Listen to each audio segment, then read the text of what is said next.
नमस्कार।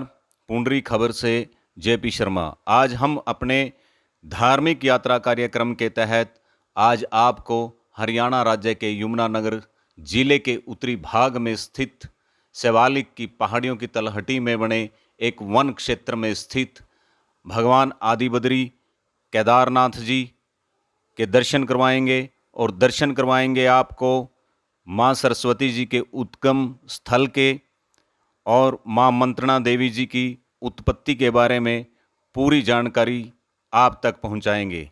लेकिन इससे पहले आप सभी से निवेदन है कि आप इस धार्मिक यात्रा कार्यक्रम को अधिक से अधिक शेयर लाइक करके पुण्य के भागीदार बने। यमुनानगर शहर से लगभग 40 किलोमीटर की दूरी पर उत्तर दिशा में स्थित माँ सरस्वती के उत्तरी तट पर श्री आदि बद्री नारायण नाम से भगवान बद्रीनाथ जी का प्राचीन मंदिर स्थित है, तो दक्षिण दिशा में भगवान केदारनाथ जी का मंदिर स्थित है। आदि मतलब प्राचीन। आदि बद्री जी का उल्लेख जो है पद्म पुराण, महाभारत, भागवत पुराण में भी मिलता है। भारतीय अंतरिक्ष अनुसंधान संस्थान द्वारा प्रमाणित भी किया गया है कि सरस्वती नदी आज भी धरातल के नीचे प्रवाहमान है तथा ये कुरुक्षेत्र, पेहवा, हिसार, मोहनजोदड़ो, राजस्थान से होती हुई अरब सागर में जाकर के विलीन होती है। पौराणिक मान्यता के अनुसार भगवान बद्रीनाथ ने हिमालय प्रस्थान से पहले इस स्थान पर तप किया था, जिस कारण से इस स्थान को आदि बद्री नाम से भी जाना जाता है। पृथ्वी पर भगवान विष्णु के तप करने के दौरान माता लक्ष्मी ने बेरी के पेड़ के रूप में प्रकट रह करके विष्णु को छाया व रक्षा प्रदान की थी। लक्ष्मी बद्री रूप में थे तो यज्ञ की सफलता के लिए उन्होंने मंत्रों से मां मंत्रा को प्रकट किया। श्री आदि बद्री नारायण मंदिर से काफी ऊंचाई पर संपूर्ण विश्व में मंत्रों द्वारा उत्पन्न एकमात्र माता मंत्रा देवी का मंदिर पिंडी रूप में पहाड़ी की शिवालिक पहाड़ी की चोटी पर स्थित है। शिवालिक पहाड़ों की श्रृंखला की सबसे ऊंची चोटी पर लगभग पृथ्वी तल से 2000 फीट की ऊंचाई पर मां मंत्रणा देवी का मंदिर स्थित है, जिसके बारे में पौराणिक कथा है कि 5113 वर्ष द्वापर युग में श्री आदि बद्री नारायण जी ने माता श्री सरस्वती जी के जल का आचमन कर एक दिव्य कन्या का उत्पन्न किया था।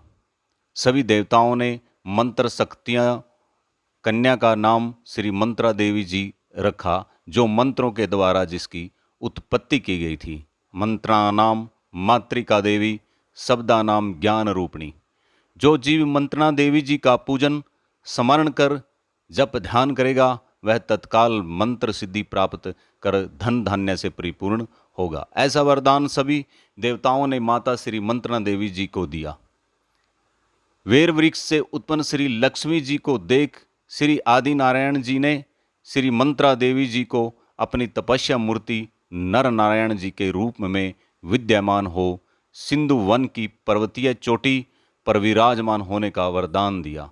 श्री माता लक्ष्मी जी ने माता श्री मंत्रा देवी जी को अपनी बहन के रूप में मानकर साथ यहाँ पर विराजने का वचन दिया। नर नारायण पिंडी के रूप में माता श्री मंत्रा देवी जी को जान सभी देव पुष्प वर्षा करने लगे। धर्मराज युधिष्ठिर ने 5 पांडव स्वयं भगवान श्री कृष्ण जी ने विग्रह स्थापित कर पूजन अर्चना भी इस स्थान पर किया और आसपास के जितना भी क्षेत्र है उसके अंदर इस स्थान की माँ मंत्रणा देवी की बहुत ही मान्यता है। देश और विदेश से भी लोग श्रद्धालु यहाँ पर मन्नतें मांगने के लिए आते हैं और मन्नतें पूरी होने के बाद माँ मंत्रणा देवी जी का दर्शन कर प्रसाद वितरित करते हैं। माँ मंत्रणा देवी का मंदिर आदि बद्री मंदिर से लगभग 3 किलोमीटर की ऊंचाई पर यह शिवालिक पहाड़ी पर स्थित है, जो कि रास्ता बहुत ही दुर्गम और कच्चा और टेढ़ा मेढ़ा रास्ता है, जिस पर जरा सी बारिश होने पर भी फिसलने का हमेशा खतरा रहता है। इससे पहले कि हम आपको केदारनाथ जी के दर्शन करवाएं, आपसे पुनः निवेदन है कि आप इस धार्मिक यात्रा को अधिक से अधिक शेयर और लाइक जरूर करें। सरस्वती नदी के तट के दक्षिण दिशा में स्थित भगवान केदारनाथ जी के यहाँ पर अलौकिक दर्शन प्राप्त होते हैं। बताया जाता है कि यहाँ पर हर रविवार और सावन मास में प्राचीन शिवलिंग के दर्शन कर मन्नतें मांगी जाती हैं। भक्तों का तांता लगा रहता है। कार्तिक मास की शुक्ल पक्ष की एकादशी से लेकर के पूर्णमासी तक और अक्षय तृतीया तक वर्ष में 2 बार मेला भी लगता है। हर रविवार को यहाँ पर काफ़ी संख्या में आसपास और दूर दराज से श्रद्धालु पहुँचते हैं। मान्यता है कि आदि बद्री में पांडवों ने अपने अज्ञातवास का समय भी यहीं पर बिताया था। महाभारत के आरंभ में भगवान श्री कृष्ण जी द्वारा जो पांचजन्य शंख बजाया गया था वो इस मंदिर में आज भी स्थित है।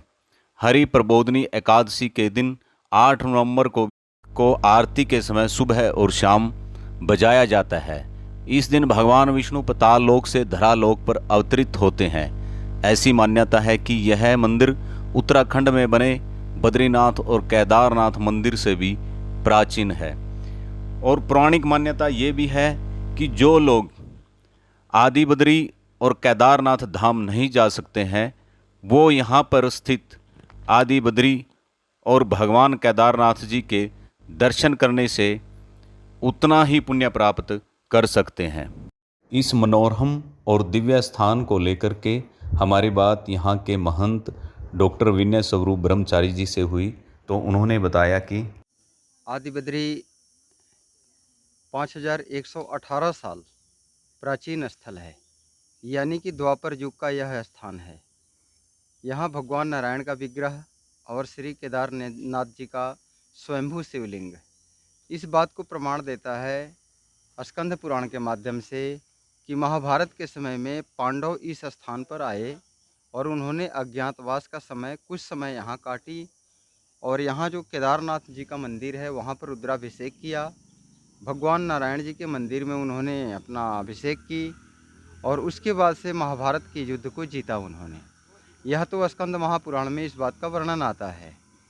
अब रही पौराणिक और वैदिक मान्यताओं को देखें तो यहीं से माँ सरस्वती नदी का जल प्रवाह चलता है जी।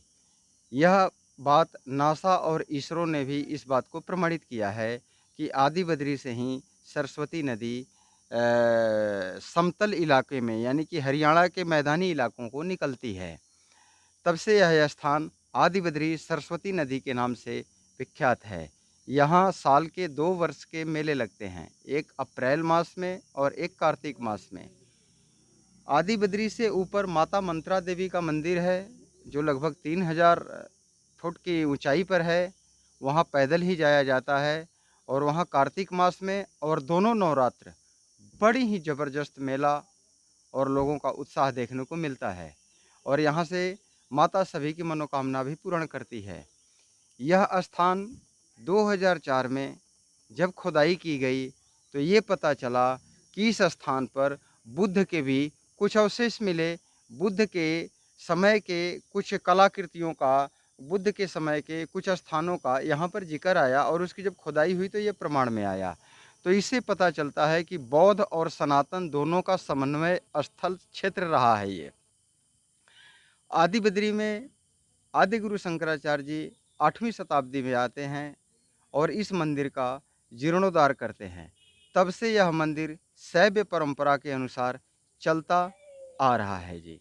अभी तक इस आश्रम के अंदर दंडी स्वामी जो आदि गुरु शंकराचार्य के अनुयायी परंपरा के गुरु शिष्य परंपरा से आते हैं, उन्हीं के अनुसार इस स्थान का संचालन होता है। जनमानस में यहाँ शुद्ध रूप से मानवीय गुणों का प्रचार और प्रसार किया जाता है।